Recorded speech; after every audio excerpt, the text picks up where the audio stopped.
Você sabe o que há em comum entre o Albert Einstein, o Bigodinho da Alemanha, Martin Luther King, Luiz Gonzaga e a Virgínia Fonseca? A resposta é bem simples na real. Todos eles são ou foram influenciadores.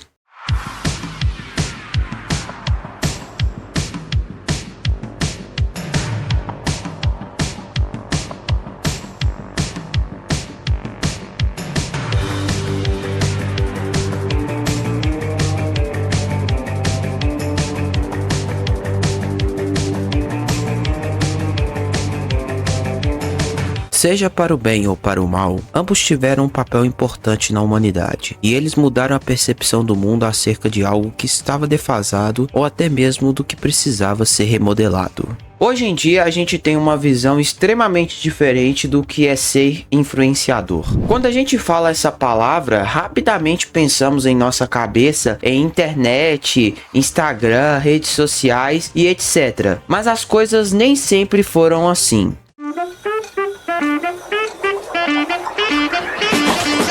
Olhando o dicionário, percebi que o significado de influenciador era bem mais complexo do que eu imaginava. Nós temos 4 palavras que se encaixam perfeitamente neste contexto. A primeira é influência, que significa poder que uma pessoa ou coisa tem sobre outra e prestígio ou autoridade de uma pessoa.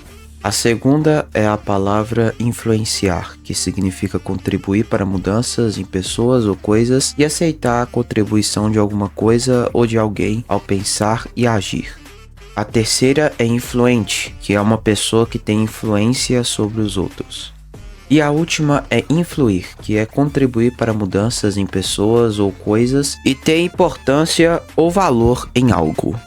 No geral, todas elas chegam no mesmo caminho. Uma pessoa, através de algo que ela fez ou faz na sociedade, domina por cima de outras pessoas e vira uma autoridade dentro de um determinado tema. Foi assim que aconteceu com Albert Einstein, que ao unificar a física usando a ideia do espaço-tempo para explicar que a gravidade era um tecido de massa e energia e não uma força, e depois fazer essa fórmula que todo professor de física ama esbanjar em sua camisa quando vai para a escola dar aula, ele influiu para cima dos outros e virou uma autoridade naquele assunto. Porém, não foi só coisa boa que a sociedade fez, pois Oppenheimer, sim, aquele mesmo do filme que ganhou o Oscar e que virou uma febre graças a Barbie, também usou as ciências naturais para fazer uma coisa que iria destruir o ser humano, a bomba atômica. Sim, foi graças a ele que a bomba de Hiroshima e Nagasaki existiram e destruíram milhares de vidas inocentes.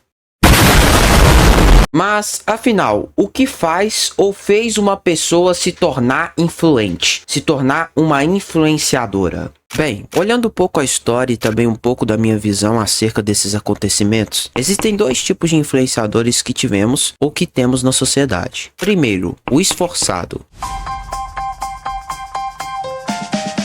O esforçado é aquele que, pelo seu próprio mérito, através de muito estudo e prática, conseguiu chegar ao seu objetivo principal, que era ser reconhecido e virar uma autoridade e uma pessoa respeitada no mundo. Esse tipo de influenciador pode ser reconhecido quando ainda está vivo, mas também pode ser reconhecido quando já estiver jogando no Vasco.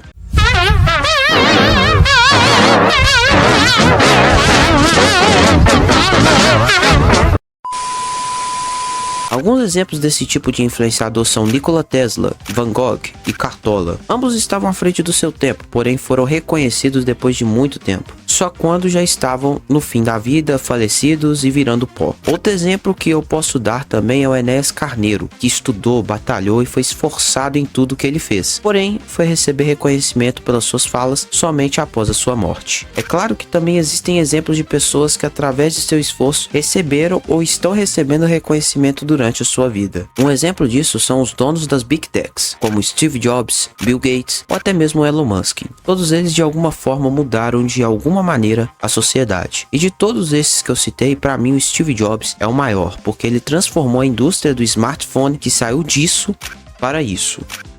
quanto também transformou a indústria do cinema com a Pixar, fazendo as animações 3D que estão presentes nos primeiros filmes da saga Star Wars, como também no Toy Story, Monstros S.A., Vida de Inseto, entre outros. Esses caras geriram tudo isso, e mesmo que não foram eles que fizeram tudo isso sozinhos, eles foram os responsáveis por mostrar isso para o mundo. E é aqui que eu entro no segundo tipo de influenciador, que é, segundo, o oportunista. É aquele cara que vê um problema no mundo e tenta de todas as formas possíveis resolver esse problema imediatamente. Alguns exemplos são o Thomas Edison, o Mussarela da Itália, o Bigodinho que eu havia citado antes, e podemos colocar aqui também a Virgínia Fonseca. Aqui o negócio é bem diferente do caso anterior, porque quando os outros que eu citei tiveram que estudar para conseguir chegar no objetivo final e virar uma autoridade naquilo, aqui neste caso você não precisa ser um estudioso para fazer isso. Basta você ser frio, calculista e analista para entender o presente e assim resolver o problema das pessoas. Foi assim que Bigodinho e Mussarela fizeram quando implementaram os seus regimes autoritários ultranacionalistas na Alemanha e Itália. Eles viram a situação caótica social e econômica da Europa por conta da Primeira Guerra Mundial e viram ali a oportunidade de fazer com que a população revivesse aquele sentimento de patriotismo e orgulho pelo que é da nação. O socialismo não fica muito para trás também, já que ele possui essa mesma base. Foi assim com Mao Tse Tung, Fidel Castro, Lenin e entre outros. Todos eles seguiram perfeitamente a cartilha descrita por outro influenciador oportunista, Karl Marx, e assim implementaram a União Soviética e seu regime autoritário. Continuando no lado político, também temos Martin Luther King, que viu o problema do racismo nos Estados Unidos e combateu isso de todas as formas, usando discursos marcantes e únicos para persuadir e levar as pessoas para o caminho correto da força. No mundo da música, podemos falar do exemplo de Luiz Gonzaga, que levou o baião e a cultura nordestina para vários cantos do país, onde sequer essa cultura chegava. Seu ritmo, suas canções e letras levou as outras regiões tupiniquins a conhecerem melhor a realidade e o modo de viver do sertão. Tá bem, mas o que a Virgínia tem a ver com tudo isso?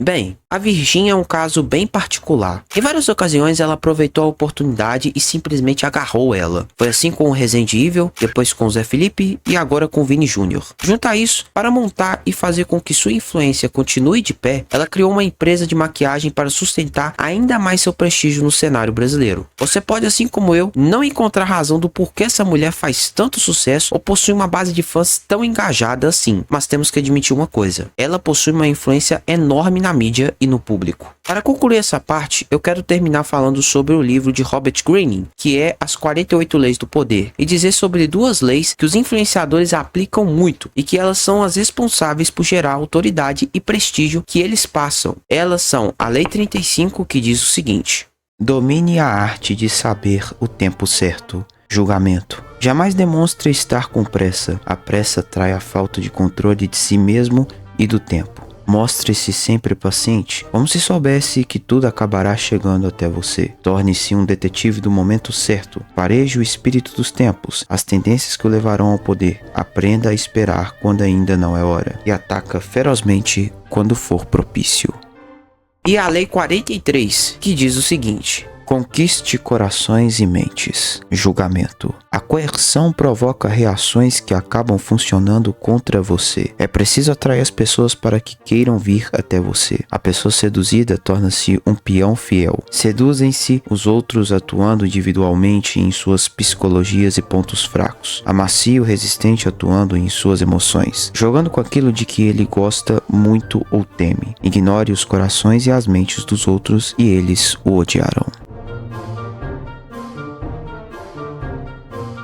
Então, podemos dizer que todo mundo que criar conteúdo para a internet é um influenciador? Bem, sim e não. Existem pessoas que fazem isso por amor e não querem fazer isso pensando em segundas intenções. Existem pessoas que fazem isso por amor, mas também possuem segundas intenções. E existem aquelas que também fazem somente com segundas intenções. No final, não importa se você é um influenciador ou não. O importante é a mensagem e a conexão que você transmite para a vida das pessoas. Do conteúdo mais imbecil até o mais complexo, cada um possui seu valor, princípio e ideia. E nós, como meros mortais, temos que seguir o caminho como Jesus falou. Amar o próximo como a ti mesmo e ter empatia com os outros. Mesmo que aquela pessoa seja uma babaca, uma imbecil que só vê vídeo curto e fica vendo vida de famoso influencer digital como funkeiros e pessoas sem nexo e sentido. Ou Ou também não, caso você queira ser um ganancioso e quer pensar somente em seus benefícios próprios e conquistar tudo aquilo que você almejou, que é prejudicar os outros com sua ideia maluca e distorcida. Resumindo, ser um influenciador não é somente sobre números, ganhar dinheiro ostentando uma vida de luxo, ou muito menos conseguir seguidores e mais seguidores nas redes sociais. É sobre mudar a rotina, mudar o pensamento, mudar a visão, mudar o caráter, mudar a perspectiva de um ser humano a respeito da vida. Ser um influenciador é fazer as pessoas escolherem, de acordo com sua própria vontade, o chamado livre-arbítrio, o que é bom ou ruim para elas. No final, ser um influenciador se resume a estar em um limite entre o bem e o mal. É estar em um limite entre os seus interesses e o interesse dos outros. Ser um influenciador, no final das contas, é uma briga maniqueísta entre o bem e o mal, e que para concluir isso tudo, você decide de qual lado você quer ficar. Aquele que muda a vida das pessoas para melhor, ou aquele que destrói vidas para manter e sustentar um sistema que corrompe a humanidade a cada dia que passa.